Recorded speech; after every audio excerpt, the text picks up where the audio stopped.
আজ আমার নিবেদন পয়লা বৈশাখ উপলক্ষে একটি কবিতা। পয়লা বৈশাখ এসেছে পয়লা বৈশাখ মোর দুয়ারে, ফুল চন্দন মিষ্টি দিয়ে বরণ করি তারে। ভুলে যাও পুরাতন বছরে সব ভুল ভ্রান্তি, নতুনকে করে অবলম্বন নিজ নিজ মন করো প্রশান্তি। মুছে ফেলো জীবনের সব কালিমা, আপন করে নাও সব জাতিকে, দ্বিধা দূর করে দেখাও তোমার মহিমা। নতুন জামা নতুন খাবার হচ্ছে বাড়ি বাড়ি, কোনটা ছেড়ে কোনটা খাবো সেটাই শুধু ভাবি।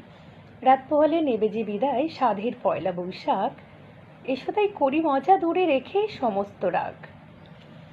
সকাল সকাল বধূরা সমস্ত কাজ সেরে, স্নানটাও তাড়াতাড়ি সেরে পূজার জন্য সবাই আকুল হয়ে পড়ে। ঘরের সামনে দিয়েছি ফুল আর আম পাতার মালা, ঠাকুর ঘরে রাখে ফল মিষ্টি সাজিয়ে থালা থালা। দোকানদার তার লাল শালুটিতে মোড়া খাতা নিয়ে হিসাবে সে ব্যস্ত থাকে সারাদিন ধরে।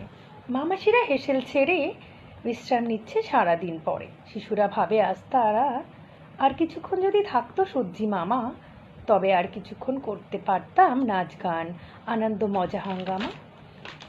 যাচ্ছি আমি বলছে সে, ভালো থেকো সবাই সুখে থেকো, আসবো আবার 11 মাস পরে। কাছে রেখো মনে রেখো আমাকে, তোমরা দিও না দূরে সেরে।